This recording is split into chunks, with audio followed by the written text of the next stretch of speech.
It was on these streets that the actions of one man, an immigrant, plunged the city into unprecedented rioting. A mass stabbing of children outside their school shocked the nation and changed the life of a 5-year-old girl and her family forever. But what many don't know is that that girl's parents are themselves immigrants. They told me to go back home, that I didn't belong. And they have a remarkable attitude towards the man who nearly killed their daughter. Do you feel anger towards him? No. As the echoes of what happened here continue to be felt in Ireland's immigration debate, it's scary when it comes to these unvetted men and you don't know who's coming around. we have the first broadcast interview with the mother who found herself at the heart of a riot.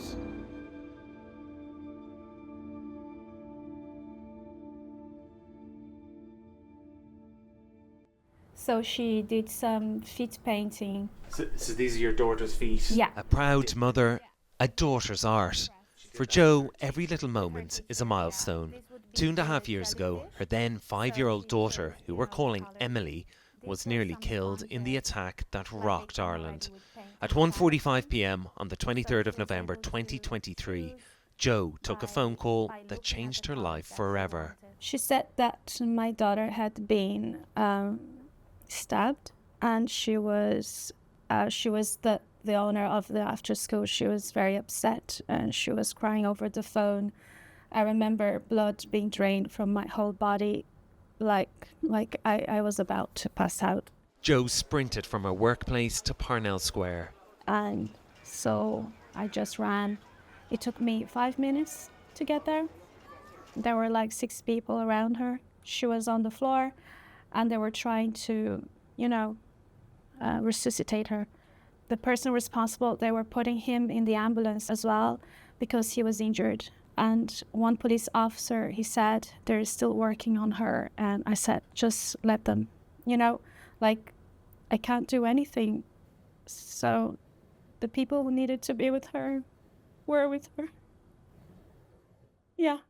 And at that stage, could you see her? I saw her shoes and I saw when they lifted her. I think there were 4 people holding her body and they had taken her clothes off because of where her injury was. You must have been devastated to see that. Yeah, I mean, it's burned in my memory. Did you think you were going to lose her? Did you? Yeah, and so did the doctors.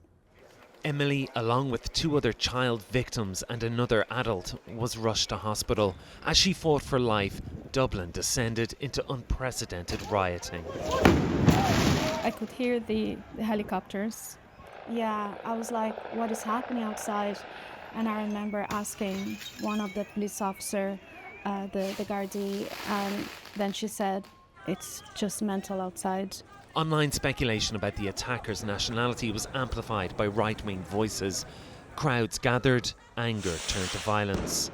Jo and her husband had more important things to worry about. Emily survived but suffered a brain injury. She had no memory of being attacked.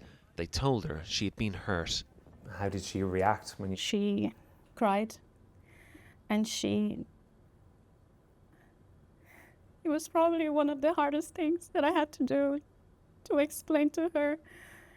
And after I did that, she became much calmer, I suppose. I don't know. I think that once you acknowledge certain things in life, I think that she made peace with it. She properly cried for about 15, 20 minutes. And then I said, but we're here, we're supporting you, and we're doing our absolute best so you can get the best chance. I just said that she got hurt and that's why she couldn't move the way that she used to, or that she wanted to, or she couldn't speak to us the way that she wanted to or that she used to. What happened to Emily has often been used to stoke anti-immigrant sentiment. What many didn't know is that both Jo and her husband are themselves immigrants.